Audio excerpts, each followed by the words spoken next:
성원 형제가 오랜만에 왔네요. 예수전도단 훈련받고 세계를 누비며 전도하고 또 인류 미용사입니다. 청담동에서 연예인들을 깎아주던 청년인데 그 달란트를 아마 귀하게 사용될 줄 믿습니다.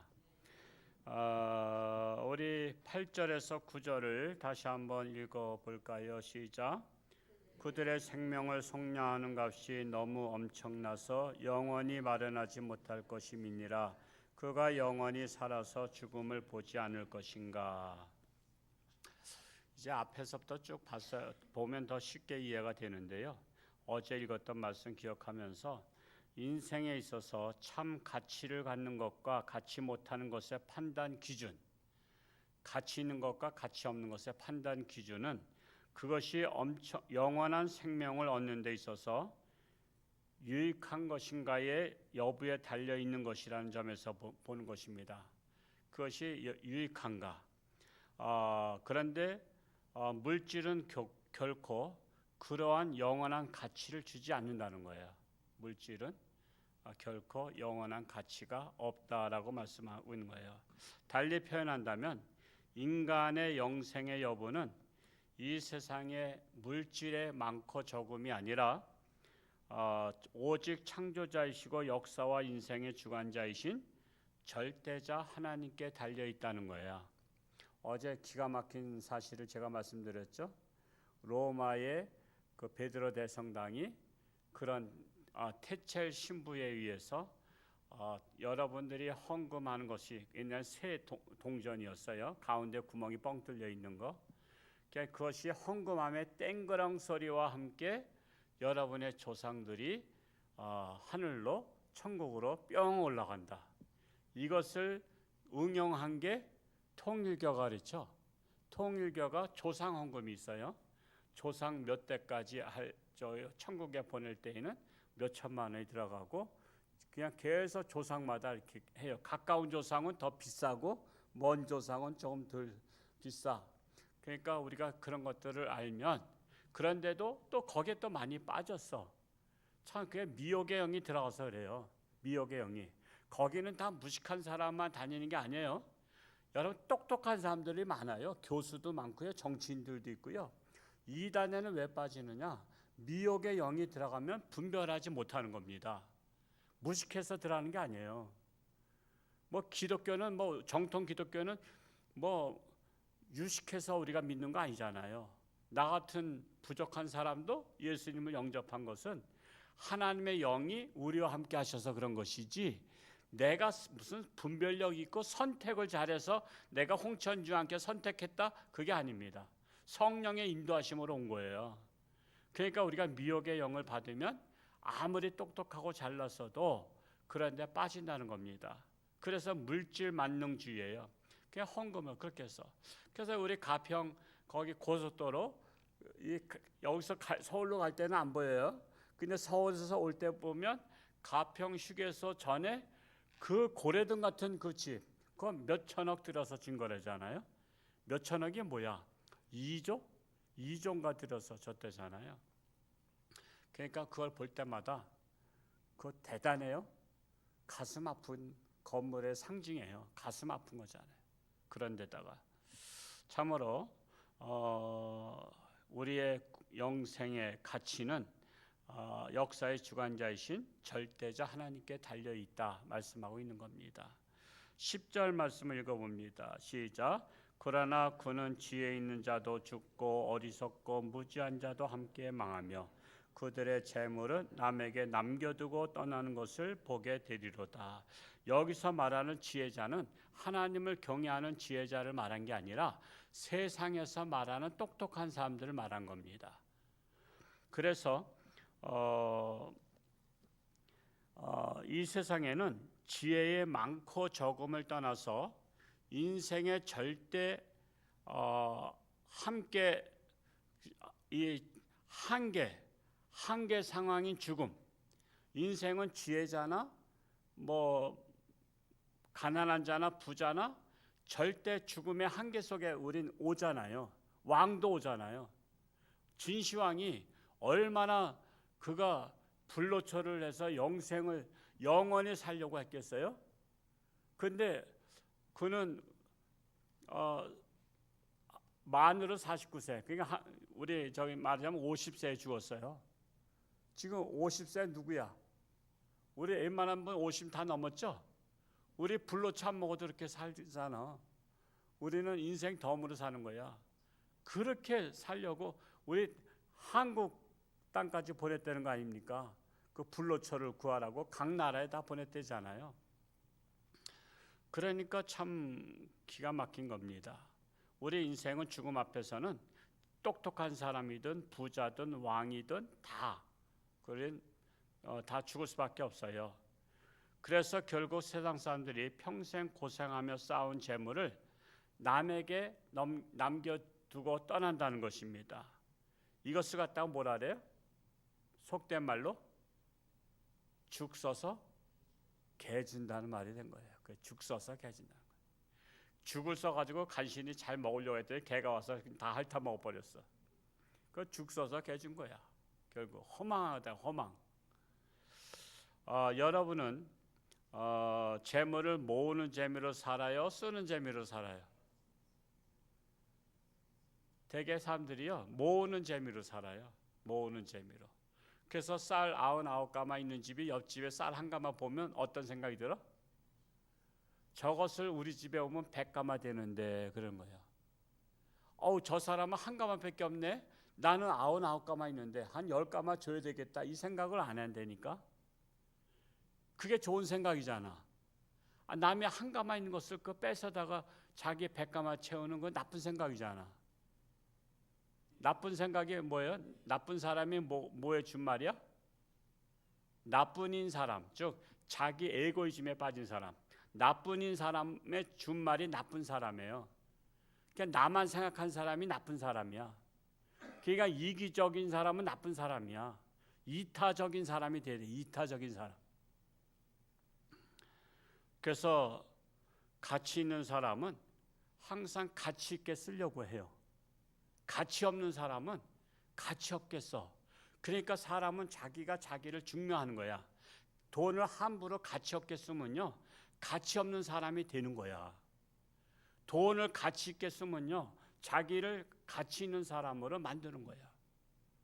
그래서 여러분 자기가 남들이 나를 가치 없다고 무시했다고 기분 나빠하는데 그건 자기가 그렇게 보여줬잖아. 자기가 보여줬잖아. 예를 들어서 더럽게 옷을 입었어? 그러면 더러운 사람이라 그래. 그러면 더러운 사람을 말한 게 잘못이야? 내가 더러운 옷을 입고 있는 게 잘못이지. 그 사람들의 눈에 더럽게 보였잖아. 그러니까 가치 없는 사람이라고 보였단 말이야. 그래서 우리는 자기를 가치 있는 사람으로 만들려면 가치 있는 말, 가치 있는 행동, 우리는 가치 있는 생각들을 해야 되는 거예요. 그래야 가치 있는 사람이 되는 거야. 11절 말씀 읽어봅니다. 시작. 그러나 그들의 속 생각에 그들의 집은 영원히 있고 그들의 거처는 대대 이르리라 하여 그들의 토지를 자기 이름으로 부르도다. 자신이 경작하는 땅이나 여타 기업이 결코 영원한 자신의 소유가 될 수 없음에도 불구하고 마치 영원한 소유가 되는 것처럼 과욕을 부리고 물질에 지나치게 집착하는 자들의 어리석음을 말하고 있는 거예요. 물질에 지나치게 집착해요. 그래서 전도서 기자는 뭐라 했어요? 모든 것이 헛되고 헛되니 헛되고 헛되도다. 그게 헛되고 헛된 거예요. 여러분, 자, 이게 사람 생각해 보세요. 길 가다가 금덩어리 하나 주웠어. 어떤 사람은 돌멩이 하나 주웠어. 자, 그러면 누가 기분이 좋아? 돌덩이 주는 사람이 기분 좋아. 근데 가다가 어떻게 돌덩이를 이게 강을 건너다가 배를 타고 가다가 흔들리는 바람에 금덩어리를 빠뜨렸어. 근데 이 사람은 돌을 빠뜨렸어. 그때부터 누가 속상할까? 금덩어리 가진 사람이 이제 그때부터 죽을 때까지 속상한 거야. 그때 그 금덩어리 하나면 팔자 고치는데 하면서 죽을 때까지 속상한 거야. 근데 이 사람은 돌덩어리 그냥 잃어버렸으니까 그냥 홀가분한 거야. 복권을 이렇게 샀는데 복권이 얼마예요? 500원인가? 얼마짜리야? 복권을 샀어. 근데 이제 그 번호를 맞추는 거 아니에요. 옛날에는 TV에서 쏘시고 하면서 쏴. 그러면 뭐 몇 번 했는데 지금은 그렇게 안 하는 것 같아. 뭐 어떻게 하냐? 뭐가 돌아가는 것 같은데. 자, 복권을 이제 사가지고 TV 앞에서 복권이 당첨되는가 이렇게 했는데 몇 번 정도 될까 그게? 한 10만 단위까지는 갈 것 같은데. 근데 이제 번호를 사는데 마지막 하나 맞히면은 20억이 당첨되는데 마지막 하나 내가 7번 갖고 있는데 8번이 됐어. 그리고 환장할까 환장 안 할까? 그 사람은 이제 환장하는 거야. 뒤집어지는 거야. 근데 저와 여러분은 복권 안 샀으니까 환장할 일이 있어 없어? 우리는 없잖아. 환장할 일이 없어. 우리는 그냥 두 다리 쭉 뻗고 자는데 그 20억짜리 당첨되는데 7번이 되는데 왜 8번이 되냐 말이야. 그 사람은 미쳐버린다니까. 그러니까 여러분, 우리 인생에 누가 환장하냐면 재물이 많은 사람이 환장할 일이 많아. 재물이 없으면 두 다리 쭉 뻗고 자. 그래서 어떤 거지 부자 그러니까 아버지 아들이 다리 밑에서 살고 있는데 이게 뭐야? 119 소방차가 뭐죠? 그건 119인가 그것도? 소방차가 엥 하면서 그냥 가는 거야. 그래서 가는데 이렇게 다리 밑에 보니까 그 동네에서 가장 부잣집에 불이 났어. 불이 나서 그냥 막 글로 달려가는 차를 보면서 아들이 그랬어. 아버지, 우리는 불날 걱정이 없네요. 그랬더니 아버지가 그게 다 네 애비 덕인 줄 알아라. 그래서 애비 덕인 줄 알아라. 그래서 이 아들이 아버지 잘 뒀다고 정말 좋아했다는 거 아니요. 다 웃기는 얘기지만 다 그 아버지 덕이죠. 가난한 것도 아버지 덕이고 그런 거요. 하여튼 우리가 물론 재물이 많으면 좋긴 해요. 가치 있는 삶에게 많으면 좋은 거야. 왜? 쓸만한데 쓰잖아. 쓸만한데 쓰잖아.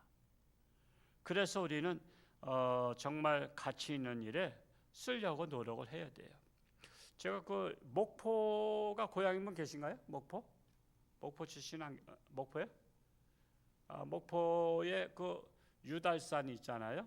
그 뒤에 너머에 거기에 전쟁 때 6.25 전쟁 때 고아원이 있었어요. 6.25 전쟁 때 고아들이 엄청 생겼잖아요. 근데 그 고아들을 누가 돌봤냐면 일본 여자가 한국에 해방되기 전에 한국에 왔다 한국 남자랑 결혼했어.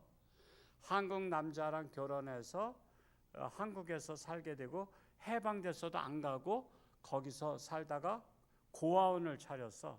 그래서 많은 부모 잃은 애들을 거기서 키우고 그렇게 했어요. 그 책을 제가 옛날에 한번 읽어봤어요. 어떻게 이 책이 도대체 무슨 책이야? 우선 읽다 보니까 거기에 고아원을 짓고 있었던 분이에요.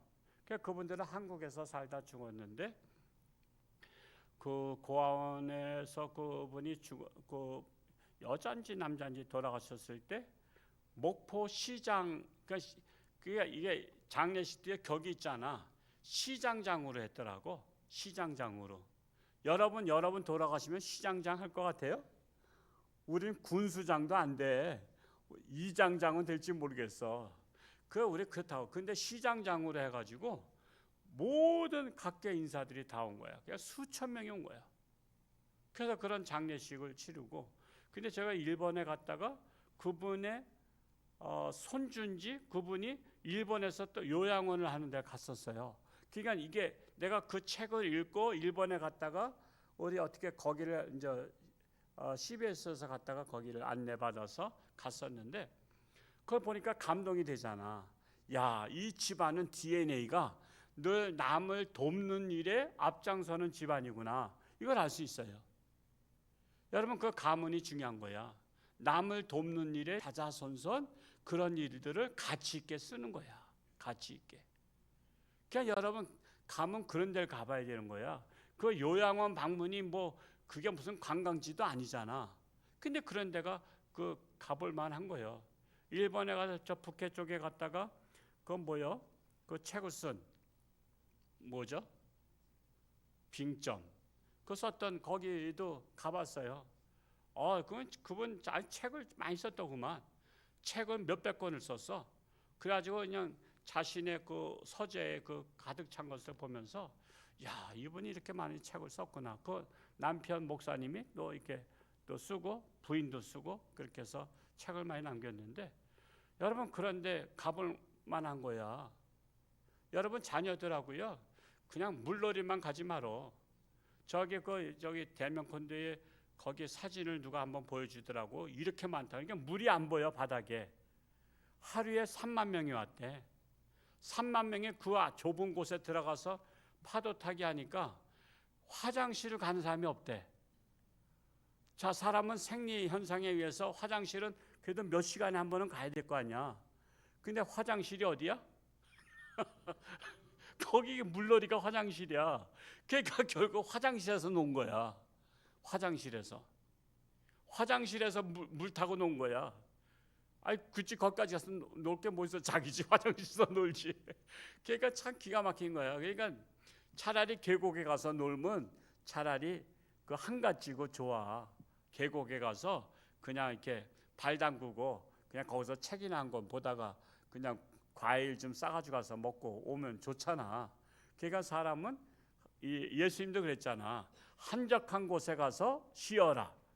그래서 예수님도 한적한 곳에 가서 기도하시면서 쉬셨다고. 우리 예수님 닮은 사람들은 그래야 돼. 막 복잡하고 그런 데 가면 그냥 정신이 없다 그러죠. 정신 없어. 우리 정신 없으면 되겠어? 정신이 가장 소중한데.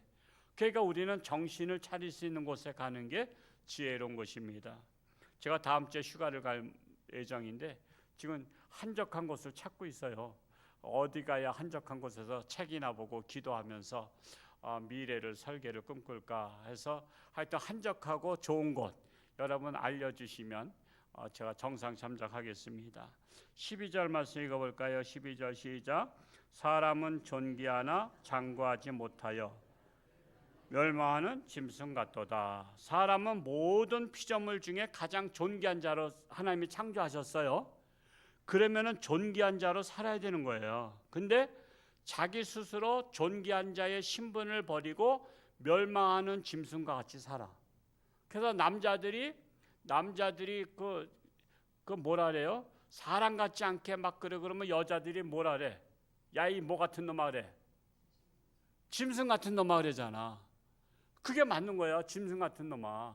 야, 이 짐승만도, 아니 또 거기다 또 짐승만도 못한 놈아 그래. 아니 짐승과 같으면 괜찮아. 근데 짐승만도 못한 놈이라 그러니 이거는 완전히 이거는 사람이길 포기한 거야. 그래서 제가 얘기하죠. 개하고는 절대 싸우지 마라. 개하고 싸워서 이기면 뭐야?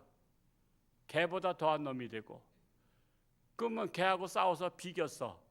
개와 같은 놈이 되고, 개하고 싸워서 졌어. 개만도 못한 놈이 되고. 그러니까 개하고 싸워서는 이겨도 그렇고 비교도 그렇고 저도 그렇고 절대 개하고는 싸우지 마라. 피하라. 피하는 게 상책이다. 어떤 사람은 개하고 막 바뀌지하면서 싸우는데 그거는 결국에는 결론은 나오지만 개보다 더하든지 개와 같든지 개만도 못하든지 하는 거야. 근데 우리는 모든 짐승과 생물과 모든 자연 중에서 존귀한 자로 만드셨는데 영적 존재로 만들었잖아요. 하나님 닮은 자로 만들었다고. 근데 그거를 포기하고 하나님 닮은 영성을 포기해버리고 그저 세속적인 것으로만 살아가니까 존귀하지 못한 자로 자기가 스스로 자기를 격화시켜서 산다는 거예요. 그 어리석은 자예요. 우리들 주변에 그런 사람이 많아요? 없어요? 얼마나 많아요. 존귀한 것을 포기하고 그냥 세속적으로 살아가는 사람들. 그러나 너희는 존귀한 자로 살라는 것입니다. 그래서 자신의 값을 자기 스스로가 잘 보존할 수 있게 바랍니다. 오늘 김진영 집사 또 수술, 심장에 물이 찬 것을 빼내는 수술을 한다고 하는데 여러분 기도해 주시고 또 많은 환자분들 위해서 기도해 주시고 돌아갈 수 있게 바랍니다. 할렐루야. 고맙고 감사하신 아버지 하나님, 오늘도 새날 주셨사오니 오늘 하루도 하나님과 동행하며 승리하는 복된 날이 되기를 간절히 소원합니다. 참으로 우리는 하나님께서 존귀한 자로 세우셨습니다. 우리 존귀한 자로 살기를 원합니다. 가치 있는 자로 살기를 원합니다. 그리하여 하나님의 마음이 아픈 자 되기를 간절히 소원합니다. 오늘도 수술한 자 있습니다. 여러 가지 질병으로 사경을 헤매는 우리 병상에 있는 많은 자들을 하나님께서 치료하는 광선을 바라사 깨끗함 받게 하시고 회복되어서 하나님 영광 위에 존귀한 자로 살게 하여 주옵소서. 이 나라가 존귀한 나라 되기 원합니다. 하나님께 쓰임받는 나라 되기 원합니다. 또한 우리 교회가 하나님의 뜻에 합당한 성도들이 되기를 원합니다. 하나님의 말씀으로 날로 새로워지는 우리 성도들 되게 하여 주옵소서. 오늘도 저들의 간절한 기도를 응답하여 주옵소서. 감사드리며 예수님의 이름으로 축복하며 기도하옵나이다. 아멘. 주여